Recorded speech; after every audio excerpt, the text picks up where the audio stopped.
వీడు ఎదవ ఏంటంటే కేవలం జగను దింపేయాలి, లేదా ఏమన్నా చేయాలి. ఏమన్నా చేయగలరు. రామోజీరావు అనేవాడు ఓ మనిషిని చంపగలడు, మళ్ళా పద్మవిభూషణ్ ఇంకో భూషణం కూడా తీసుకోగలడం. వీడి పద్మవిభూషణం రాలేదు. ఫస్ట్లో కేసులు వచ్చి తీసి పారేశారు. మళ్ళీ చంద్రబాబు రాగానే మళ్ళీ పద్మవిభూషణ్ తీసుకున్నాడు. వీళ్ళలో ఏ క్రెడిబిలిటీ ఉందని వీడికి పద్మవిభూషణ్ ఇవ్వాలి? ఎన్ని మోసాలు ఉన్నాయి. అంత ఇన్ఫ్లుయెన్స్ ఉంటే భారతరత్న ఎన్టీ రామారావు గారికి చెప్పాలి ఎన్టీ రామారావు గారికి భారతరత్న రావాలి కదా, అంత ఇన్ఫ్లుయెన్స్ ఉంటే. ఎన్టీ రామారావుకి ఎందుకు కాదు? భారతరత్న కావాలంటే రామోజీరావు తీసుకుంటాడు, రామారావుకి ఎందుకు ఇస్తాడు?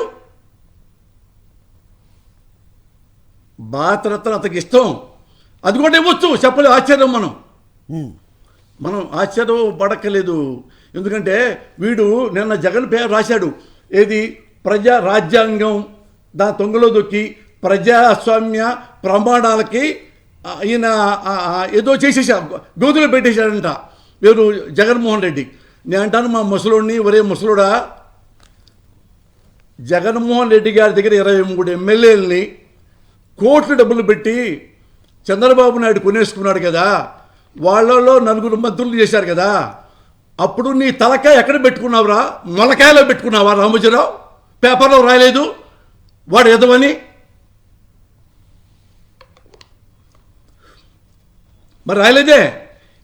రంగా గారిని, గ్రేట్ రంగా గారిని, కాపుల ఆశాదైవం అలాంటి వాడిని చంపించాడు, అది రాయలేదే.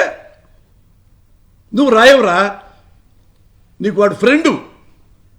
మీ ఇద్దరు కలిపి ఆంధ్రప్రదేశ్ దోచుకుందామని చెప్పి ఈ జగన్ అడ్డం వస్తున్నాడని చెప్పేసి జగన్ని చంపడానికి కూడా ప్రయత్నిస్తారు మీరు, డౌట్ లేదు. నేను అదే చెప్తున్నాను. వాడేమో అన్ని చేసి జడ్ కేటగిరీ పెట్టుకుంటాడు చంద్రబాబు నాయుడు. వాడికి ఎందుకే జడ్ కేటగిరీ చెప్పండి మీరు, ఎందుకు కావాలి? ఎందుకంటే చాలా చాలా పాపాలు చేశాడు. ఎవడొచ్చి కొడతాడో, ఎవడొచ్చి చంపేస్తాడో, అంత దుర్మార్గం నడుస్తుంది ఈ ఆంధ్రప్రదేశ్లో. హరి